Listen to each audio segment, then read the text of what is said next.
우리는 갑작스럽고 예상치 못한 사건들이나 상황을 마주하면 평소에 이성적인 사람들도 감정과 본능에 좌우되어 판단을 하는 경우가 많습니다. 이를 두고 중국 철학자들은 본능을 연마하고 감정을 훈련하는 자기 수양을 통해 평범한 순간이든 예상치 못한 순간이든 각 상황에 맞게 도덕적으로 올바른 대응력을 길러야 한다고 주장하죠. 또 그 수양법을 각자의 이론에 맞게 설명합니다. 즉 이들은 혼란스러운 세상에 실용적인 철학과 사고를 추구했으며 개인의 잠재력은 위대하다 라는 공통점을 가지고 있었습니다. 그럼 이제 동양의 철학자들을 차례로 만나봅시다. 1부 공자, 가상의식, 관계에 대하여. 공자는 모든 생물체는 각자의 기질이 있다고 보았습니다. 인간도 기질을 가지고 있는데 이 기질은 타인에게 감정적으로 반응하는 것입니다. 바로 타인에 대한 두려움, 질투심 등이죠. 인간사 하나하나가 모두 우리가 경험하는 감정의 세계로 이루어진다고 말합니다. 그래서 감정을 막을 수는 없고 올바른 방향으로 이끌어야 하는데 그 방향은 바로 의를 개발함으로써 가능해질 수 있다고 하였죠. 의를 개발하는 것은 감정을 수양해 타인에게 반응하는 더 좋은 방법을 내면화하는 것입니다. 공자는 내가 바뀌려면 평소 모습에서 탈피해 다른 모습을 개발해야 한다고 말했습니다. 공자가 말하는 예, 즉 의식은 평소와 다른 행동을 취하는 것이죠. 또 이 의식을 통해 우리는 그 순간 다른 사람이 될 수 있다고 믿었습니다. 이 예는 짧게나마 또 다른 현실을 만들고 우리는 이 현실에 잠깐 머물다가 미세하게 바뀐 평범한 일상으로 돌아갑니다. 즉 의식을 통해 조금씩 나라는 사람을 바꿀 수 있다는 것이죠. 또 이 의식은 꼭 거창할 필요는 없고 반복되는 사소한 순간에 초점을 맞춘 변화를 의미했습니다. 평소 타인에게 사랑해 라고 말 한마디 하는 것, 사소한 배려 등이 이 의식에 포함되는 것들이라고 볼 수 있죠. 그리고 이 의식을 통해 나 자신을 변화시키고 타인과의 관계도 변화시킬 수 있다는 것입니다. 이 가상의식을 이용하려면 먼저 내 안에 진정한 자아라는 개념을 버리라고 역설합니다. 진실하라, 자신의 참모습에 충실하라 라는 말로 스스로에 집중하는 것은 분명한 한계를 가지고 있고 오히려 위험하기까지 하다고 말하죠. 자신은 특정 시간과 공간에 의해 정의 내려지고 영향을 받는 존재이기 때문입니다. 하지만 대부분 사람은 타인과의 관계, 자신을 둘러싼 상황을 토대로 자신을 정의하고 그 정형화된 틀을 고착화시켜버리죠. 하지만 공자는 이런 정형화된 틀로 자신을 정의 내릴 수 없으며 모든 인간은 가변적이라고 주장했습니다. 어떤 경험, 사고를 하는지에 따라 변하는 게 인간이라는 것이죠. 그래서 자신의 약한 성격, 자신의 악한 성격, 타인과의 해로운 관계들도 모두 고정된 것이 아니라 이 가상의식을 통해 의도적으로 바꾸어 나갈 수 있다는 것으로 본 것입니다. 하루빨리 핵심적 자아를 가지고 있다는 오해, 핵심적 자아에 충실해야 한다는 오해에서 벗어나야 한다고 말합니다. 행동을 좌우하는 보편적인 법칙은 없으며 만들려는 시도는 위험하다고까지 하였습니다. 인의 중요성도 강조했는데 이는 주변 사람이 이롭도록 행동하고 그들의 좋은 면을 이끌어내도록 자신의 감각을 발달시키는 것으로 공자는 정의했습니다. 그래서 종합하면 가상의식은 새로운 현실을 상상하고 새로운 세상을 건설하는 수단이고 우리는 일상에서 이 가상의식을 통해 위대한 세상으로 바꾸는 변화를 시작할 수 있다는 것이죠. 2부 맹자, 변덕스러운 세상, 결정에 대하여. 우리가 사는 세계를 일관되고 안정된 곳이라고 생각하는지 아니면 예측할 수 없고 변덕스러운 곳이라고 생각하는지에 따라 우리가 살아가며 선택하는 것들이 바뀐다고 맹자는 주장했습니다. 그리고 맹자는 세계는 후자, 즉 변덕스럽다고 하였습니다. 그러나 맹자의 이런 생각에 반기를 드는 자가 있었는데 바로 동시대의 학자 묵자였죠. 묵자는 세계는 일관되며 그 세계에 우리는 기대어 안정을 느껴야 한다고 주장했습니다. 묵자는 정답과 같은 하늘의 법칙을 본뜬 사회의 재건을 꿈꿨죠. 하지만 맹자는 세계는 쉽게 변하며 열심히 노력해도 잘 산다는 보장은 없다고 역설하였습니다. 또 세상에는 우리가 의지할 수 있는 일관성 따위는 없다는 것이죠. 세상은 이렇게 인간이 끊임없이 짜 맞춰가는 곳인데 묵자의 사상대로 사는 것은 위험하다고 하였습니다. 우리는 인생을 살며 보상을 받고 벌을 피하기 위해 어떤 행동을 해야 하는지 학습합니다. 그러나 묵자의 생각을 가지고 있다면 그 순간 학습된 행동을 고정불변의 정답으로 여길 수 있다는 것이죠. 이는 상황 변화에 따른 정답 변화 가능성을 일축해버리고 더 나아가 자기 이익만 따져서 행동하게 하는 결과를 낳을 수 있다는 것입니다. 그래서 맹자는 묵자의 사회적 이상만으로는 사리축으로 가득한 모순적 세상을 만들 수 있다고 주장하는 것이었죠. 좋은 사람이 된다는 것은 감정을 배제하고 이미 정해진 정답대로 행동하는 것이 아니라 오히려 감정에 의지해야 하고, 그러기 위해서는 평소에 부지런히 자기 감정 수양을 해야 한다는 것입니다. 상황에 따라서 정답은 바뀔 수 있으니 수양을 통해 올바른 판단을 내리는 주체가 되어야 한다고 주장했습니다. 하지만 흔히 대부분의 사람들은 묵자처럼 세상을 일관되게 바라보죠. 계획대로 되지 않는다는 걸 알면서도 세상은 보편적인 방식에 따라 돌아간다고 단정한다는 것이죠. 열심히 공부하면 성적이 오른다던가, 학벌이 좋으면 좋은 직업을 얻을 것이라던가, 청생연분을 만나 결혼하면 평생 행복하게 살 것이다 라던가 등등. 또 합리적인 사고로 판단하면 된다고만 생각하지만 이는 옳지 않으며, 모든 건 오히려 잘 훈련된 감정에 기반한 선택이야말로 상황에 내포된 의미를 모두 파악하고 그 상황을 헤쳐나갈 수 있다고 보았습니다. 예를 들어 동생과 사이가 좋지 않다고 어느 날 작정하고 진지하게 대화를 나누는 식으로는 문제를 해결하지 못할 것입니다. 그보다는 동생이 속을 뒤집어 놓더라도 동생의 말에 행동하고 반응하는 방식,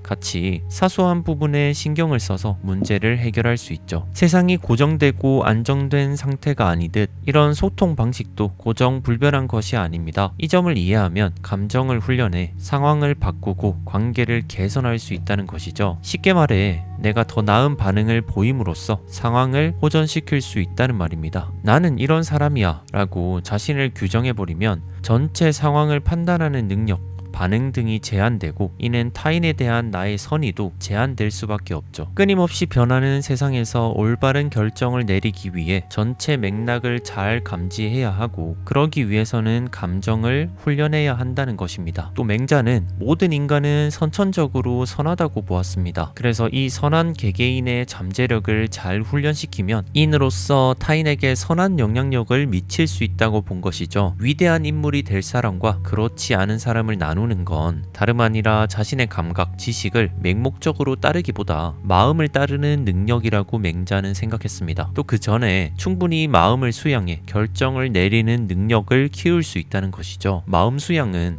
나를 세상과 분리하는 것이 아니라 오히려 세상에 더 깊이 관여하는 것이고, 주변 사람을 더 나은 사람으로 만드는 행위로 볼 수 있습니다. 평소에 타인을 대할 때 이전의 경험을 통해 학습된 정형화된 반응으로 대하는 것이 아니라 타인의 감성, 감정, 행동, 습관 등이 복잡하게 얽힌 개인으로 인식하면 포용적인 반응을 가질 수 있죠. 맹자가 말하는 유연한 판단은 복잡한 맥락 속에서도 각 상황을 주의 깊게 저울질하면서 본능적으로 훌륭한 도덕적 결정을 내리는 능력입니다. 또 마음을 훈련한다는 것은 판단력을 갈고 닦는 것이죠. 맹자는 말합니다. 세상은 불안정하다는 사실을 꾸준히 인식하라. 그래야만 복잡하고 변화하는 세상과 자아를 염두에 둔 올바른 결정을 내릴 수 있다고요. 또 그 사실을 인식함으로써 한때 고정불변이라고 생각했던 세계가 무한한 가능성을 지닌 세계로 보이고, 전보다 더욱 적극적으로 나와 주위를 바꿔나갈 수 있을 것이라고요. 3부 노자, 우리가 만드는 세상, 영향력에 대하여. 흔히들 영향력이 있는 사람이 되려면 강인하고 꿋꿋해야 한다고 생각합니다. 어릴 때부터 그렇게 배워왔기 때문이죠. 그러나 노자는 다르게 말합니다. 진정한 영향력은 어떤 힘을 제압하는 다른 힘에서 나온다기보다 별개의 대상, 상황, 사람들 사이의 연관성을 이해하는 데서 비롯된다고 말합니다. 노자가 말하는 돈은 우리가 지금 여기서 적극적으로 만들어가는 것이며, 우리는 누구나 세상을 바꿀 수 있는 잠재력을 가지고 있다고 보았습니다. 노자에게 도란 모든 것에 우선하는 근원적이고 형언할 수 없고 구별할 수 없는 상태로 보았습니다. 세상이 구별되고 나뉠수록 도에서 멀어지고 연결될수록 도에 더 가까워진다고 말하죠. 우리는 도에 가까워질수록 힘을 얻는다고 말하는데, 이는 유연함과 나약함의 힘을 이용할 수 있기 때문이죠. 노자는 강인함은 도의 성격과 거리가 있고 오히려 약하고 유연한 특징이 도와 가깝다고 본 것입니다. 우리는 대부분 일과 여가, 공과 사, 주중과 주말 등 삶을 구분해서 이해하고 살아갑니다. 하지만 이런 구분은 해서는 안 된다고 말하죠. 노자는 모든 구분을 철저히 거부했고 유교의 기본 덕목인 인과 의, 즉 어짐과 옳음까지도 구분을 유발한다는 이유로 위험하게 생각했습니다. 직장에서 까다로운 상사를 상대한다고 가정해 봅시다. 그는 나에 대한 기대치가 터무니없이 높으면서도 딱히 지도나 피드백은 없습니다. 하지만 나를 대하는 그의 속사정을 이해하려 노력한다면 그와의 관계를 다른 방향으로 유도할 방법을 찾을지도 모른다는 것이죠. 그 상사가 내게 거만하게 굴거나 나를 비하한다면 상사에게 불안감이 도사리고 있어서일 수 있습니다. 한번 상대방의 그 불안감의 원천을 생각해 보는 것입니다. 나에게 그가 경쟁심을 느낄 만한 능력이 있을 수도 있고 그가 이용하고 싶은 약점이 있을 수도 있죠. 이때 상사의 경쟁심에 말려들지 않으면서 일을 잘해내기 위한 방법을 생각해 볼 수도 있습니다. 상사의 훌륭한 경험을 배우고 싶어하는 직원처럼 보이는 것도 한 가지 방법이죠. 이렇게 시간을 두고 의도적으로 관계를 변화시키면 상사는 이제 나를 자신의 자리를 위협하는 사람으로 보지 않고 상사 자신을 나의 성장을 돕는 인생 조언자로 느끼고 더욱 친해지려고 할지도 모르죠. 이렇게 항상 상황 이면에 놓인 전체 맥락을 살펴야 한다고 노자는 강조했습니다. 노자식 접근법이 효과적인 이유는 단지 내가 지나치게 앞에 나서지 않거나 침착해서만은 아닙니다. 별개의 대상을 새로운 방식을 통해 적극적으로 다시 연결하는 방식이기 때문입니다. 기존과 다른 연결 방식은 기존과 다른 환경을 만들고 나와 타인을 갈라놓았던 경계를 허물 수 있죠. 모든 것은 연결되어 있고 내 행동이 곧바로 타인에게 영향을 미친다고 인식하면 그것이 바로 더욱 영향력이 있는 사람이 되는 길입니다. 우리는 흔히 남을 앞지르고 강한 사람이 되는 것이 승리자고 더 영향력이 있는 사람이라 교육받고 생각해왔습니다. 하지만 진정한 힘은 강함과 지배에 의존하지 않는다고 역설하죠. 강함과 지배는 애초에 주변 사람, 사물과 관계를 맺을 수 없게 합니다. 자신을 타인과 구분하는 순간 도와 멀어지는 것이죠. 노자는 어떤 상황에서든 가장 큰 영향력을 발휘하는 사람의 특징을 다음과 같이 설명합니다. 바로 겉으로는 행동하지 않는 것처럼 보이지만 새로운 방식의 연결을 통해 영향을 미치는 무위를 실천하는 사람은 사실 모든 것을 지휘하고 있는 것입니다. 현인이 된다는 것은 사람들을 잘 파악하는 데서 끝나지 않습니다. 현인이라면 가족이든 친구든 동료든 누군가를 마주칠 때마다 부드러움과 융통성으로 내 주위를 하나의 세계로 만들죠. 또 내가 만든 작은 세계 안에서 타인이 생각하고 느끼는 방식을 바꿀 수 있습니다. 진정한 영향력은 힘이나 의지가 아닌 무척 자연스럽게 느껴져 누구도 의문을 제기하지 않는 세계를 만드는 데서 시작됩니다. 이것이 노자식 막강한 영향력을 발휘하는 방식이죠. 노자는 언제든지 약함으로 강함을 물리칠 수 있다고 강조합니다. 강자의 위치에 있다면 약함을 이용하고 약자의 위치에 있다면 역시 약함을 이용하라고 말하죠. 어느 지위에 있든 약함으로 상황을 더 나은 쪽으로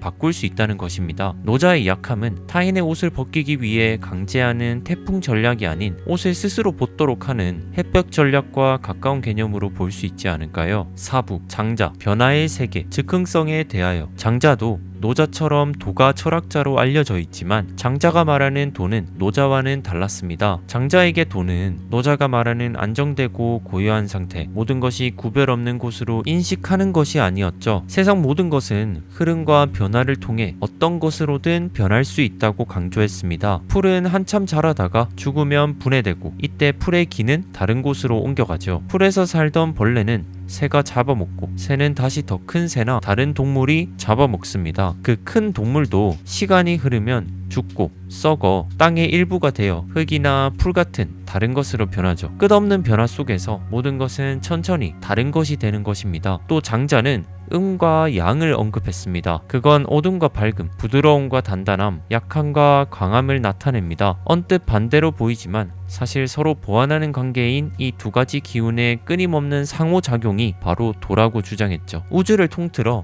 도를 따르지 않는 것이 딱 하나 있는데 그것이 바로 우리 인간이라고 말합니다. 인간이 도를 따르는 방법은 즉흥성을 발휘하는 것이라고 장자는 말했습니다. 이 즉흥성은 우리가 흔히 알고 있는 개념과 반대되는 듯이 보이는데요. 진정한 즉흥성은 욕구를 거침없이 드러내는 것이 아니라 끝없는 흐름과 변화에 늘 열린 태도를 가지고 행동하는 것을 말합니다. 장자의 고사에 한 가지 사례가 나옵니다. 한 포정의 일과는 칼을 쥐고 소의 뼈와 살을 발라내는 작업을 하는 것이죠. 처음에는 지루하지만 시간이 지나며 경력이 쌓이면서 이제 소의 근육과 힘줄을 그대로 자르지 않고 사이사이 틈새를 찾아 칼질하기 시작합니다. 즉 경험에서 오는 익숙함과 훈련으로 처음과는 달리 완벽한 리듬으로 고기를 자르는 경지에 오르는 것이죠. 그 경지는 의식적으로 신경을 쓰지 않고 무의식의 경지에 오른 듯하다고 말합니다. 포정은 훈련된 즉흥성에 도달한 것이라고 장자는 말합니다. 즉흥성은 하찮은 행위도 계속 반복해서 획득할 수 있었던 것이죠. 이렇게 일상을 채운 단순한 행위에서 만족감과 즉흥성을 찾아내는 것이 바로 도를 행하는 방법이라고 말하죠. 즉 장자에게 도란 무의식으로 발현되는 능력이라고 이해할 수 있을 듯합니다. 또 상상력과 창조력도 지속적인 이 즉흥적 몰입의 상태에서 나온다고 보았습니다. 세계 전체를 드넓은 열린 공간으로 체험할 때 모든 순간이 창조적이고 즉흥적이 된다고 하였죠. 또한 세상을 더 넓게 보고 때로는 더 섬세하게 바라보는 능력을 가져야 한다고 주장했습니다. 우리의 의식적인 사고는 대개 당위성, 옳다고 여겨지는 것에 집중하는 경향이 있습니다. 하지만 그 사고가 얼마나 우리의 관점을 제한하고 있는지 자문해봐야 하죠. 어떤 형상을 수많은 관점에서 바라보며 모든 현상은 흐름과 변화의 과정이라고 이해해봅시다. 여자라면 남자가 보는 세상은 어떨지 상상해보고, 젊은이는 노인의 눈으로 보는 세상을 상상해보고, 돈 많은 변호사라면 가난한 예술가의 궁핍한 삶을 생각해볼 수 있습니다. 이렇게 열린 태도로 가능한 모든 관점을 받아들인다면 만물의 끝없는 변화를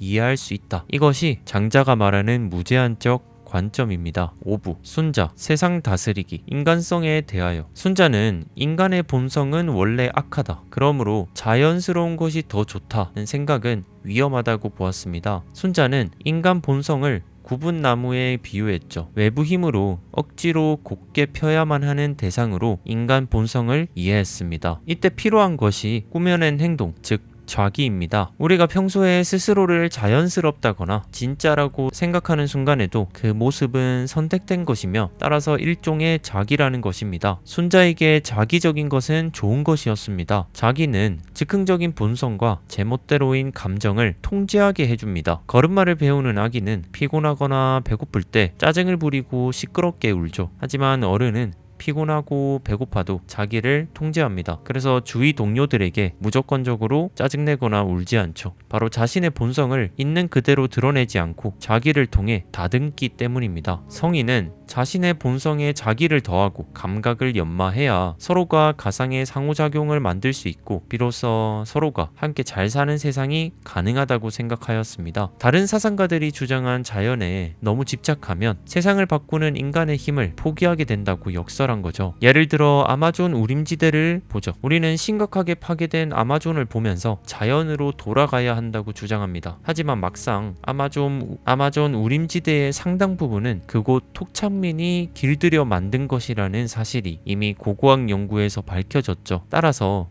우림지대를 그대로 보존하자는 주장은 자연 상태로 되돌리자는 것이 아니라 인간이 길들여 놓은 형태를 보존하자는 것입니다. 자기가 들어간 올바른 상태로 복귀하자가 정확한 의미라는 것이죠. 순자는 우주의 모든 생명 가운데 우리 인간만이 자신의 능력을 뛰어넘어 훌륭한 삶을 꾸릴 능력이 있다고 믿었습니다. 그러니 자연 그대로를 중요시하다 인간의 잠재력을 과소평가하지 말자고 역설하는 것이죠.